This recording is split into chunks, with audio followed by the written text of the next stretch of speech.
Want to have a happy and thriving workplace like this? Or are you worried about ending up here? Well, a big part of building a successful business in India is having clear guidelines for your employees.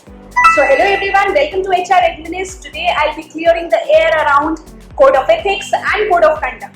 We'll explore what each means, how they work together, and most importantly, whether your business truly needs both.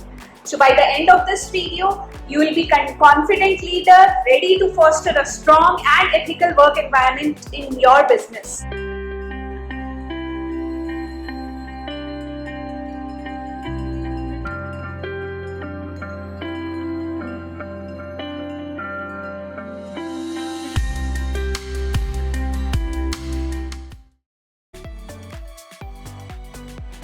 A code of ethics policy is a set of guidelines that define the moral and ethical standard of conduct expected from individuals within an organization.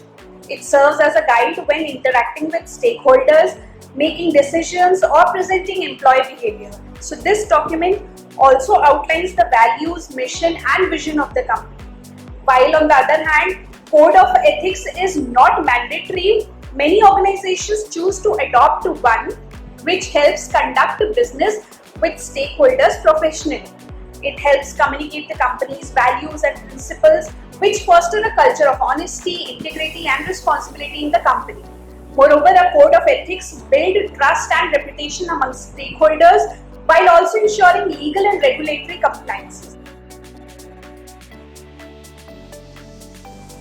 A code of ethics policy aims to set clear standards of principles, values, and ethical conduct so that it serves as a guideline for employees to understand what ethical behavior is expected of them so that they can align their actions with the organization values.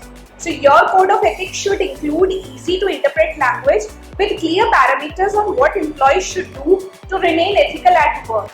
So some of the examples of directives that may appear in your code of ethics can be inclusive, ensure the safety of employees and customers, conduct yourself professionally at all times, and be lawful and just. Whereas on the other hand, a code of conduct is a list of company rules, while an ethics code is a philosophical statement that provides decision-making guidance. A code of conduct defines specific required and prohibited behaviors. The code of conduct topics might include things like standards of professionalism, courtesy towards co-workers, customers or vendors, protection of financial, physical and intellectual assets, anti-bribery or corruption, harassment rules, substance abuse and use, conflict of interest, and many more such things. In addition to reinforcing positive behavior expectations, a conduct code must spell out behavior that is not tolerated within each category. A separate section should explain how to report a violation of company policy or ethics and the consequences for not reporting a violation or for providing false information to conceal the violation. So code of conduct policy is applicable to all employees and those the company has business relation with, such as customers, suppliers, contractors, partners, etc. So this policy defines the way a company interacts and behaves with these stakeholders. A code of ethics policy covers a wide range of activities to ensure ethical conduct across various business operations. Some common activities include business conduct, compliance with laws and regulations, confidentiality and data protection, conflict of interest, environmental and social responsibility, and many more such things. Here is a simple table illustrating three main differences between Code of Conduct and Code of Ethics with respect to purpose, scope, and accountability. In short, while a Code of Conduct is more perspective and specific, detailing acceptable and unacceptable behaviors, a Code of Ethics is more principle-based and designed to guide employees in making ethical decisions. While related, these two documents have different takes on ethical employee behavior. Some companies combine them into single document because there is a significant overlap. However, for clarity, we'll examine each code individually further in the video.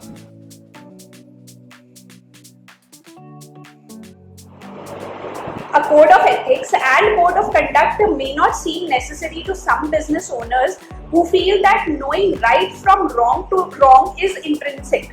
However, people and situation can be complex and formal guidance can be valuable. First reason says that while you shouldn't have to point out that borrowing money for personal use from company without authorization is stealing. The line between right and wrong can sometimes be unclear. Consider this with an example. Is it ethical to partner with a company that thinks an extra payment to a senior manager is a routine part of doing business?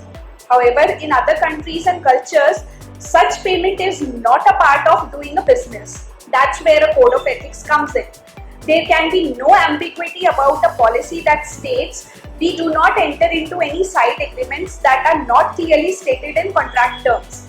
The terms and amounts of all payments are completely specified and transparent. We do not engage on any off-the-book payments under any circumstances, and if a contractor, partner or customer requests such arrangements, we will decline even if it ultimately results in losing the business. The second reason says that most large corporations have both code of conduct and code of ethics and may combine them into one governing document.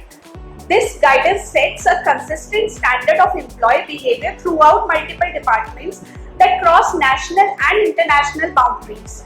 Even if your business is small, it may grow and open new businesses locations. So ethical and conduct codes will establish consistent standards throughout the organization. Thirdly, the culture you create for your business impacts employees, customers, and the bottom line for good or ill. Culture encompasses the way we do things here. A positive and strong company culture encourages feeling of cohesion and trust among co-workers and management, fairness and consistency in how employees are treated, valuing and caring about employees, customers, vendors and other connected people, acting in an ethical, considerate and professional manner, creativity and team innovation, and responsibility and adherence to laws. So when you set out your values and expectations in a code of ethics and a code of conduct, you make those expectations clear to current and prospective employees, along with an understanding that deviating from them will not be tolerated. Fourth point says that having ethical and conduct information in writing and communicating it clearly to employees ensure that the standards will be applied consistently and fairly. For example, if it is unacceptable for lower level sales team members to lie on sales report, it is equally unacceptable for the vice president of sales to fudge the numbers when reporting to the CEO. When employees know how they are expected to treat one another and the consequences of acting contrary to the code of conduct, they will strive to comply. Promoting values like collaboration, mutual respect, courtesy and communication creates a good work atmosphere that leads to success. A positive work environment will improve job satisfaction and reduce employee turnover. Now, once you have established a code of ethics, you can use it externally as a marketing tool. Publish it on your website's about page, write a blog post about it and include it in the product packages. Seeing that your company is concerned with being ethical makes customer feel more comfortable doing business with you. Additionally, many potential customers and partners prefer to do business with those who share similar values. Next point says that having and disseminating a code of ethics and code of conduct won't guarantee that your company will never get into trouble with the government or regulatory agencies. However, it will drastically reduce your risk. These documents will clarify to employees how they should act in certain ambiguous situations and reduce the likelihood that they will make poor snap judgments. Lastly, in the hiring process, you seek the absolute best possible candidates for the position. A public code of ethics helps job candidates determine if they want to work for your company. When their values align with yours, you will find yourself with new hires who fit the company culture and have an excellent chance for success. Just like writing a mission statement, creating a code of ethics or a code of conduct involves deep consideration of your values and how you want others to view your organization.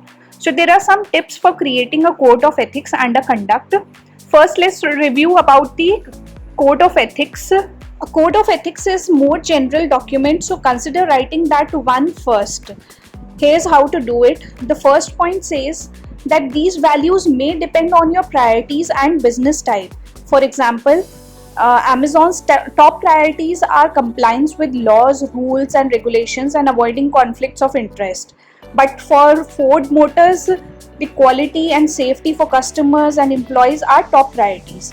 So focus on the areas like how employees should act towards each other, how employees should act towards customers, how employees should act in regard to producing, managing, marketing, and selling the company's product, how employees should treat the company itself, how employees should treat vendors and other stakeholders, and how employees should act in regards to the community and environment. Secondly, talk to your management team and employees to discover their priorities. Like, ask them what they think you should include in your code of ethics to create a positive workplace. Discuss what kind of workplace culture they would ideally like to have and whether or not your current culture is living up to their expectations. Share your list of top values and solicit their opinions. They may think of principles you hadn't considered before. So add, subtract, or modify your draft code of ethics as you receive employee feedback. Having a code of ethics your employees accept is essential since it will make them more likely to implement it in their behavior. Now, once you have a complete list of the values you want your company to embody, work to prioritize them, which are the most important ones. Some values may be important in general but not when applied to your specific industry and company. For example, safety should be a top priority for a manufacturing or food service company, but it isn't really relevant value for a resume writing business. Likewise, collaboration may be necessary for a consulting company but not as critical for a dry cleaner. After this exercise, you can focus on the most critical values that should go into your code of ethics. Everything in your code of conduct should spring from the values laid out in your code of ethics. Some steps that you need to follow include: first one, for each value in your code of ethics, identify specific employee behavior that put the value into action.